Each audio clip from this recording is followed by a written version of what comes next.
Ya kan kalau jambu Bangkok terkenal gede-gede.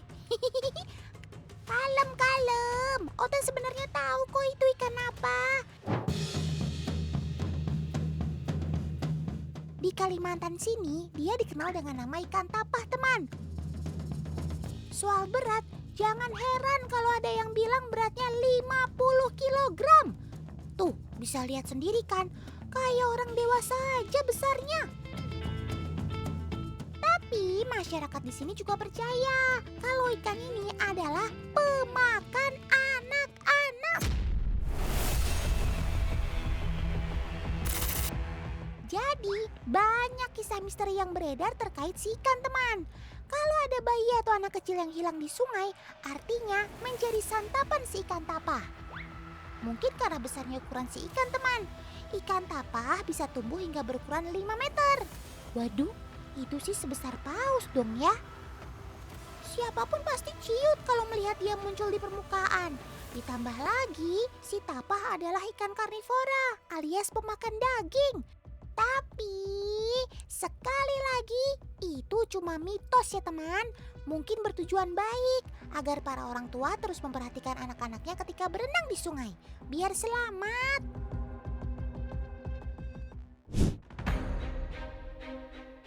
Masyarakat Kalimantan Barat ini menangkap si ikan tapah karena kebetulan mereka sedang bermigrasi dari sungai besar ke anakan sungai ini, teman. Wah, kalau segede ini sih bisa ngenyangin warga sekampung. Eits, tapi ikan tapahnya jangan diambil semua ya paman-paman, supaya keberadaan mereka tetap lestari. Mereka kan juga ikan asli Indonesia, walau belum seterkenal ikan yang ini nih, si ikan mas.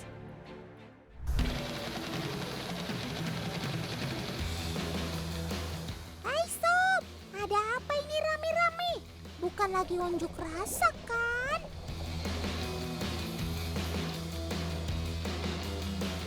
Walah, ternyata kalian lagi waktunya makan siang toh. Tenang, tenang. Jangan rebutan gitu dong sob. Kamel pasti kasih takaran yang pas kok biar kalian semua kebagian. Ada. Otan ngomong kok dicuekin sih sob. Kalem sob, kalem. Semangat banget sih kalian sob makannya. Ya beginilah teman jadinya kalau sobat Otan si ikan mas lagi dikasih makan.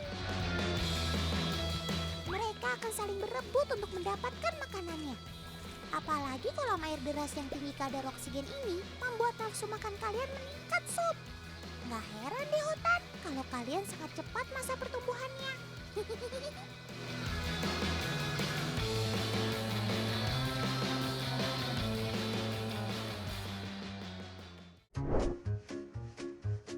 Loh, Kamel mau ngapain lagi nih?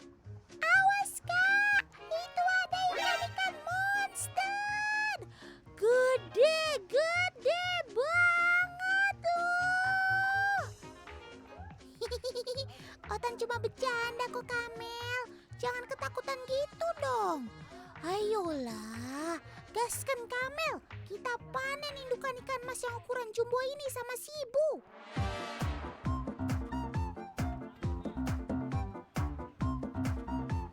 Wah, si ibu malah dapat duluan tuh. Jangan remehin the power of a mama kalau soal nangkep ikan mah. Mantul. Lihat ukuran kamu, Otan takjub sob. Pantes saja kamu rakus. Soalnya cc-nya gede, alias kapasitas perut kamu besar sob. Ayo Kamel, jangan mau kalah sama si ibu. Semangat kakak.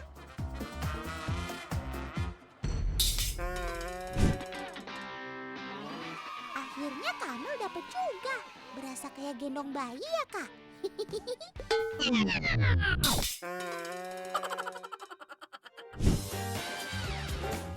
Lihat teman, 2 ekor ikan mas indukan ini saja beratnya bisa mencapai 12 kilogram. Artinya 1 ekor indukan di sini rata-rata mencapai 6 kilogram. Untuk mencapai berat dan ukuran tersebut hanya diperlukan waktu 1 tahun saja. Wah, cepat sekali pertumbuhan kamu, Sob. For your info nih, ikan indukan ini harganya lumayan mahal, teman. 1 kilogramnya saja bisa mencapai Rp200.000. Waduh, uang jajan Otan gak cukup nih buat beli kamu, Sob.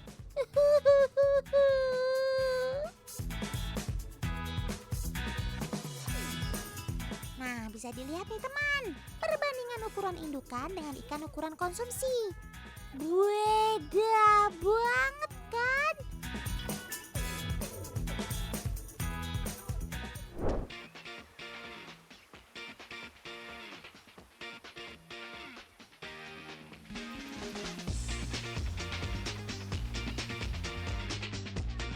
Nah, kalau tadi Kamel panen indukan ikan mas, sekarang Kamel mau panen ikan mas ukuran konsumsi nih.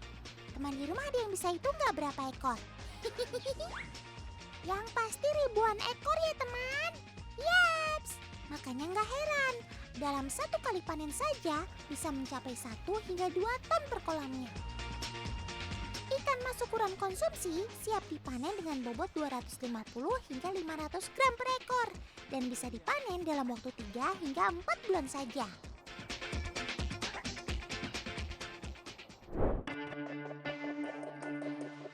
Sob, ngapain kamu di dalam bola gitu, Sob? Waduh, jangan-jangan ini bibit ikan mas yang Kamel panen tadi nih. Kok bisa nyasar ke sini sih, Sob? Perasaan Otan jadi nggak enak nih.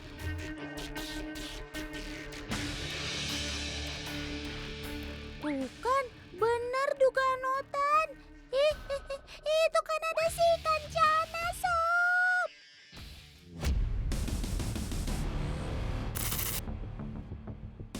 Ikan yang terkenal dengan keganasannya dan merupakan ikan predator. Tolong! Sobat Otan dalam bahaya ini. Dilihat dari gerak-geriknya, si ikan cana sudah mengincar si ikan mas cilik ini nih teman. Aduh. Si cana terus berusaha membuka bola yang melindungi si ikan mas teman. Iya, bolanya berhasil dibuka oleh si cana teman. Dan tanpa menunggu lama, ikan mas cilik ini pun dilahapnya.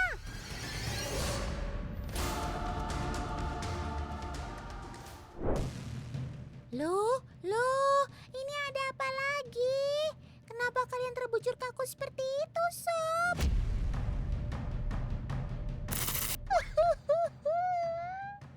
Jangan bikin Otan panik dan sedih dong, Sob. Coba jelaskan sama Otan, kalian kenapa? Jangan-jangan kalian sedang berkelahi ya, Sob? Sudah. Jangan bertengkar, Sob. Apa yang kalian berdua perebutkan?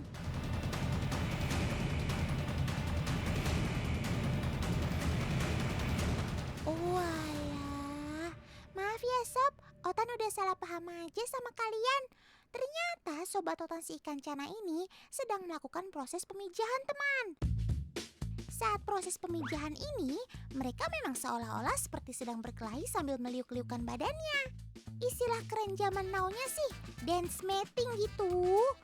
Proses pemijahan pada ikan cana ini bisa berlangsung hingga 2 hari teman, tergantung pada kondisi Sobat Otan masing-masing. Hingga nantinya ribuan telur-telur yang ada pada betina dilepaskan dan dijaga oleh sang pejantan. Wah, sungguh panjang perjuangan kalian ya Sob.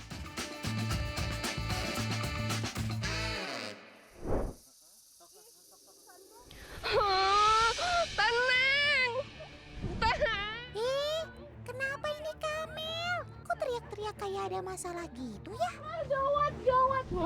Tenang heula. Gimana? Aya naon, kunaon. Tenang dulu. Kunaon, aya naon. Aduh, kunaon ieu teh? Sedang bermasalah. Ngerarai abdi teh. Jadi enggak kayak lelaki pada kabur. Walah, Otan kira ada apa? Ternyata cuma soal permasalahan kulit tuh. Tenang, tenang. Otan punya solusinya, Kamel. Tuh, si Akang udah bawa sobat Otan si ikan cana.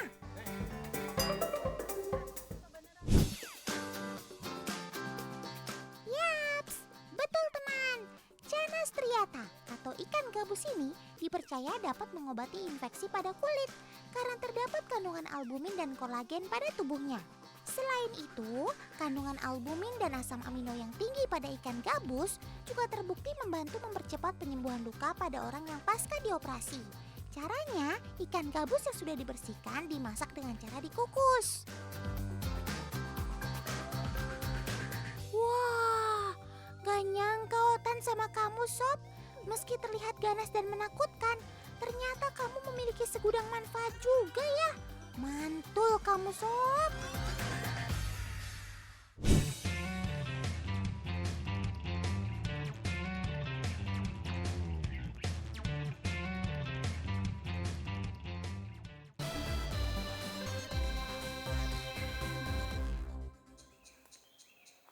Kakak ini mau ngapain sih? Ke dalam hutan sendirian? Nggak takut apa? Shh, dengarkan suara si tokek. Ada juga kepercayaan kalau suara tokek bisa diartikan dengan hal mistik. Mitosnya, kalau mendengar suara tokek seperti itu tandanya ada makhluk halus di sekitar kita. Kalau suaranya terdengar jelas, itu tandanya mereka berada jauh dari kita. Tapi sebaliknya, kalau suara itu terdengar semakin jauh, tandanya dia semakin dekat dengan kita. Tokek dan suaranya memang kerap dihubungkan dengan kepercayaan dan mitos yang menyebar di sebagian masyarakat Indonesia, teman.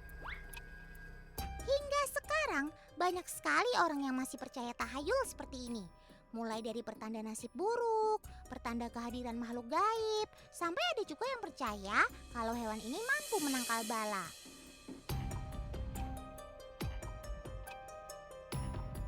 Otan kasih contoh. Misalnya saja, bagi sebagian orang suku Jawa, mereka percaya bahwa suara tokek dikaitkan dengan mitos sebagai pertanda hoki atau suatu petaka. Berdasarkan primbon Jawa, bahkan jumlah bilangan tokek ada maknanya loh. Ada yang bermakna baik dan juga tidak baik. Tapi Otan penasaran deh, di zaman modern seperti sekarang, teman-teman di rumah masih ada yang percaya nggak ya dengan hal-hal seperti ini?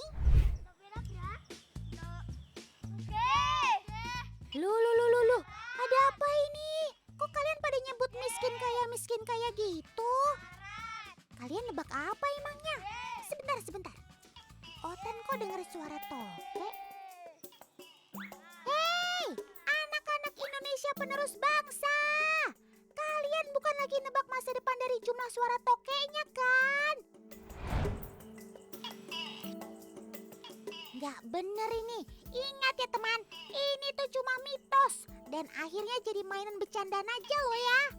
Nggak ada sejarahnya suara si tokek jadi ramalan nasib.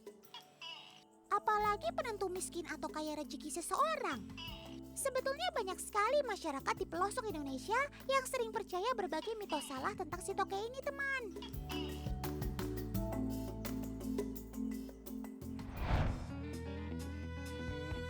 Tapi kalau Otan sih percaya kalau bunyi tokek merupakan suatu isyarat alam.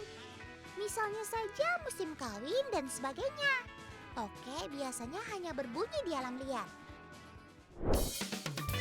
Teman, ternyata ada loh tokek yang gak bisa bersuara. Tokek. Yap, benar teman. Walaupun masih kerabat dekat dengan tokek, gecko leopard tidak bisa bersuara seperti tokek. Gecko leopard dewasa hampir tidak pernah bersuara. Tapi bukan berarti dia tidak punya suara loh. Suara gecko bisa kita dengarkan ketika dia masih kecil. Kalian udah pernah dengar suaranya belum? Nih Otan kasih tahu, gimana sih suara gecko leopard? Dengerin ya.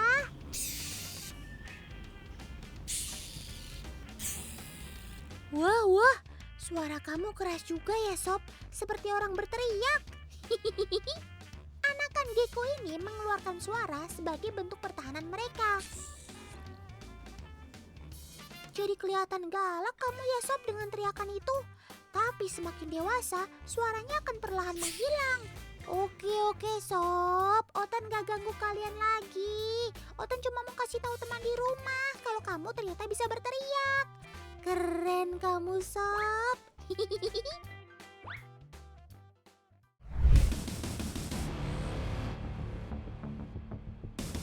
Teman, leopard gecko merupakan hewan teritorial. Sehingga setiap pejantan tidak mau wilayahnya diganggu oleh pejantan lain. Jadi, jika ada 2 jantan di satu wilayah, bisa dipastikan mereka akan berkelahi, teman. Tuh lihat, kedua sobat Otan sudah ada di wilayah yang sama. Apakah pertemuan kedua jantan ini akan baik-baik saja? Perasaan Otan gak enak nih. Sobat Otan sudah menunjukkan kalau dia marah tuh. Lihat aja, ekornya sudah tegang dan ia sudah mulai jalan perlahan mengintai pejantan di depannya. Cepat menghindar, Sob!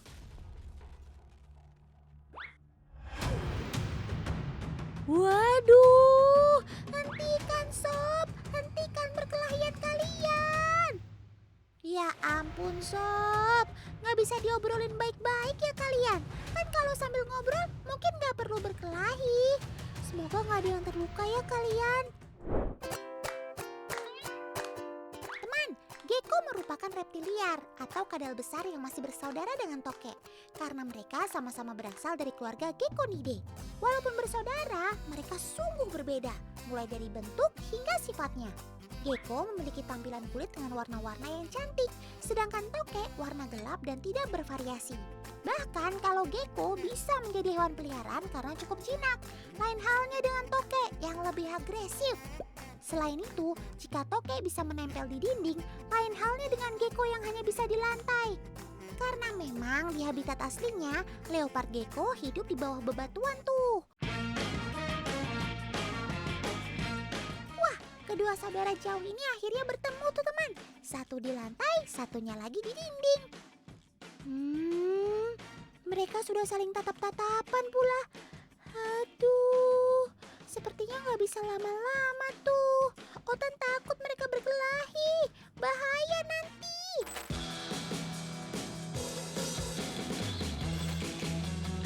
Demi menguji seberapa besar perbedaan gigitan gecko dan tokek, Otan sudah membawa ahlinya nih untuk diuji gigitannya.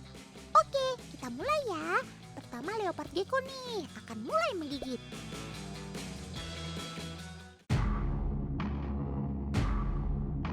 Wih, bekas gigitan gecko terlihat jelas ya, namun hanya luka kecil. Selain itu juga setelah menggigit, gecko langsung melepaskan gigitannya tuh. Walaupun tidak terlihat jelas, gigi-gigi gecko ini padat seperti mata gergaji besi ya. Nah teman, lain gecko, lain juga tokek nih. Karena tokek dianggap lebih agresif. Oleh sebab itu, walaupun sudah ahlinya, tetap harus menggunakan sarung tangan ya agar lebih aman. Gak cuma itu, penggunaan sarung tangan juga untuk menghindari bakteri yang ada di air liur tokek. Waduh, benar ternyata teman. Sobat Otan ini memiliki gigitan yang lebih kuat. Bahkan setelah menggigit, dia akan sulit terlepasnya tuh. Hal ini karena rahang Sobat Otan ini akan langsung mengunci loh. Sehingga butuh berbagai cara untuk melepaskan gigitan tokek ini. Mulai dari memukul bagian kepala hingga menyiramnya dengan air. Sekali lagi, perhatian buat kalian. Don't try this at home ya guys.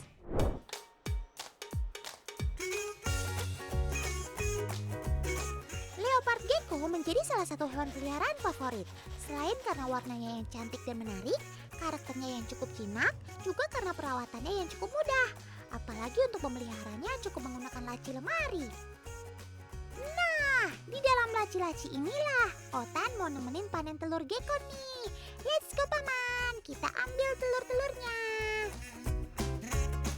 Telur yang mau ditetaskan ini biasanya dipindahkan ke wadah berisi vermikulit yang sudah disemprotkan air. Tujuannya untuk menjaga kelembapan tuh. Selain itu tinggal dipindahkan ke inkubator deh. Tujuannya agar mempercepat laju penetasan telur. Selamat mencoba teman.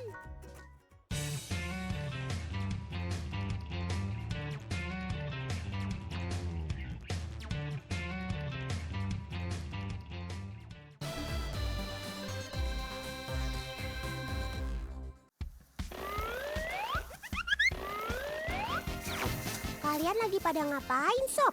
Kok main perosotan gak ajak-ajak Otan? Ikut dong!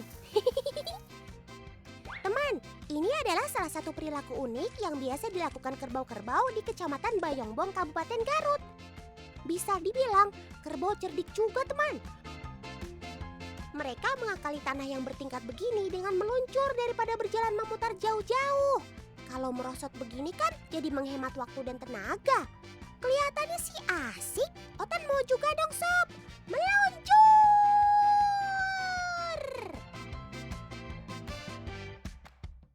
Nah, kalau medan terjal kamu lalui dengan meluncur, bagaimana kalau kamu melalui medan yang berair ya? Om Editor, bawa Otan ke rawa Amuntai dong.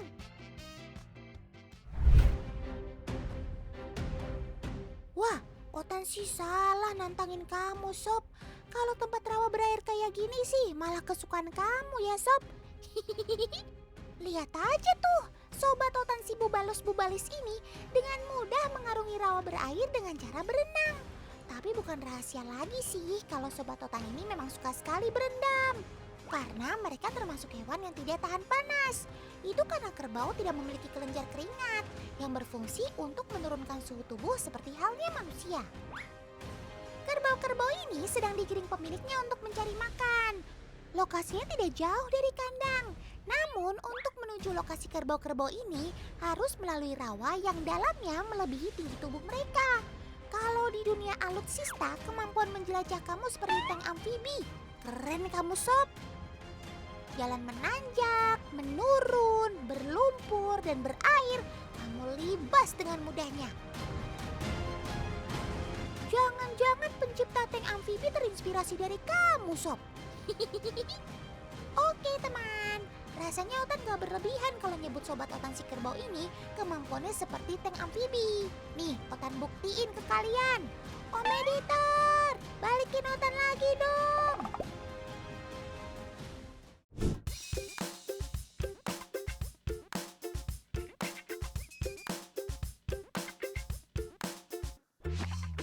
Teman, saat ini rata-rata para petani membajak sawah sudah menggunakan traktor. Tapi di desa ini berbeda, teman. Kerbau masih menjadi alat bajak utama bagi para petani. Membajak sawah dengan kerbau ada beberapa tahapan. Pertama, dengan nyingkal sawah yang baru selesai panen. Nyingkal bertujuan untuk membalikan tanah agar gembur sebelum ditanami kembali. Alat nyingkal biasanya dipasang pada satu ekor kerbau lalu ditarik. Membalik tanah bukan perkara mudah loh. Tapi kok kelihatannya kamu santai-santai aja sih, Sob? Bobot tubuh kamu yang beratnya hingga 400 kg ditambah dengan jalan yang berlumpur, tapi kamu dengan mudah melaluinya. Benar-benar tenaga kamu kayak tank amfibi, Sob.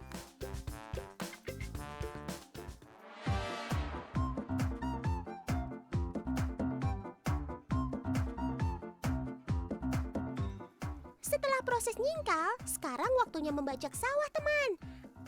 Alat yang digunakan dengan nyingkal berbeda dengan membajak. Kerbau yang digunakan juga 2 ekor. Membajak sawah merupakan proses perataan tanah yang sudah diisi air dan menjadi bubur. Lumpur maksud Otan. Teman, ada banyak keuntungan ketika kita membajak sawah dengan kerbau loh. Nih, Otan spoiler ya. Pertama, membajak sawah dengan kerbau dinilai lebih ramah lingkungan karena nggak ada polusinya. Selain itu, kotoran kerbau juga bisa menjadi pupuk organik alami yang menyuburkan tanah. Ternyata banyak manfaat juga ya Sobat Otan ini bagi para petani.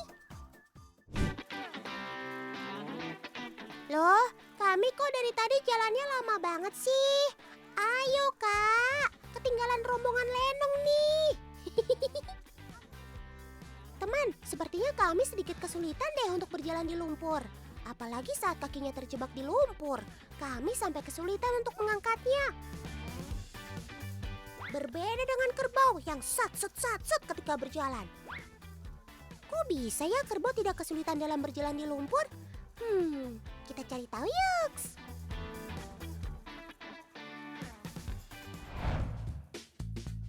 Teman, kaki kerbau memiliki tapak yang lebar dan proporsional.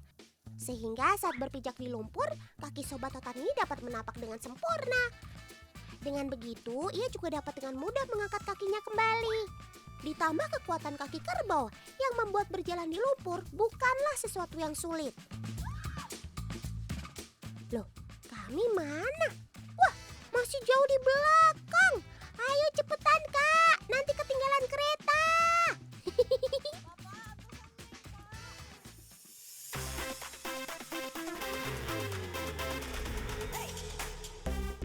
Teman, kalau kita menggunakan enggrang sebagai media berjalan di lumpur, kira-kira bisa bergerak dengan mudah nggak ya? Waduh, ternyata nggak semudah yang dibayangkan, teman. Adik-adik ini saja yang sudah terbiasa main enggrang merasa kesulitan ketika harus bermain di lumpur. Tuh kan, jadi penuh lumpur deh semuanya. Lumpur yang liat akan menambah berat ketika berjalan, walaupun bambunya sudah lurus. Jadi kebayangkan betapa sempurnanya kaki si kerbau.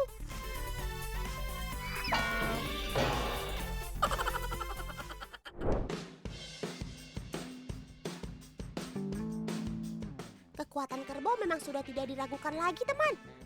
Tapi Otan masih penasaran nih, kira-kira batas kekuatannya seperti apa ya? Kali ini Kak Ami, Paman, dan 2 adik kecil akan coba naik di atas alat bajak sawah ini, teman. Menarik alat bajak di lumpur saja sudah sulit, apalagi ditambah 2 orang dewasa dan 2 anak kecil ya. Weh, ternyata berhasil, teman. Walau start awal sedikit mengalami kesulitan, tapi pada akhirnya kedua kerbau ini berhasil menarik beban yang cukup berat. Selain kekuatan, anatomi kaki kerbau yang lebar dan pendek juga membantu menarik.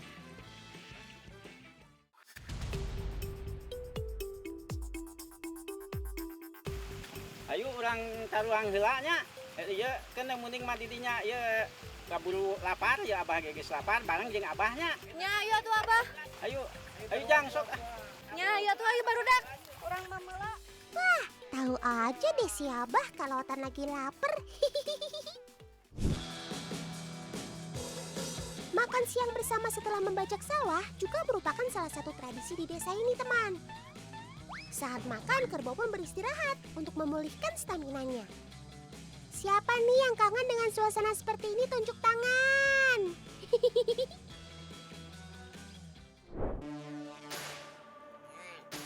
Loh, kamu kenapa, Sob? Kok seperti kebingungan gitu sih? Ayo, sini cerita sama Otan. Siapa tahu nanti Otan bisa bantu.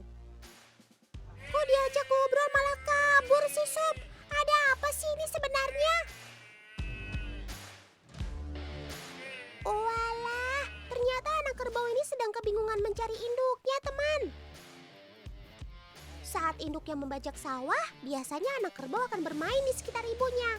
Tapi kali ini sepertinya ia bermain terlalu jauh sehingga kehilangan induknya. Memangnya induk kamu tadi ada di mana, Sob?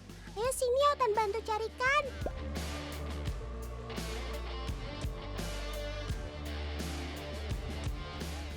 Teman, anak kerbau dapat mengenali induknya karena sudah terbiasa sejak lahir bersama. Keduanya memang secara naluri sudah punya ikatan yang kuat, sehingga mereka sulit untuk dipisahkan. Duh, Otan jadi terharu deh.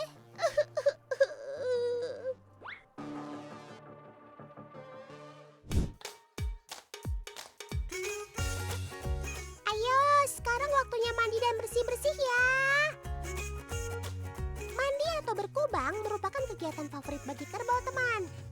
Karena dengan mandi atau berkubang dapat menurunkan suhu panas dari tubuhnya. Pigmen kulit kerbau yang gelap dapat mempengaruhi suhu tubuh kerbau. Karena pigmen tersebut dapat menyerap kalori yang lebih tinggi. Otan jadi keingetan, ngomong-ngomong soal pigmen, teman-teman tahu kan kalau ada jenis kerbau yang kekurangan pigmen atau albino? Warna kulit dan tanduknya yang unik ternyata menjadi keunggulan dan daya tarik bagi masyarakat untuk memilikinya. Di tempat lain, seperti Tanah Toraja, Sulawesi Selatan, kerbau albino memiliki kedudukan yang tinggi dalam masyarakat adatnya. Kerbau yang biasa disebut tedong balian ini dianggap sebagai simbol kemakmuran, kekayaan, dan status sosial. Kerbau biasa dikorbankan dalam acara adat pemakaman karena dipercaya dapat mengantarkan arwah orang yang meninggal untuk mencapai kehidupan setelah kematian. Wah, Otan bangga sama kamu, Sob. Ternyata kamu mulia juga ya.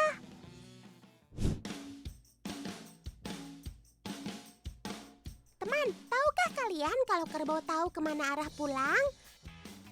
Hebatnya lagi, mereka tahu arah pulang tanpa menggunakan bantuan GPS. Keren ya.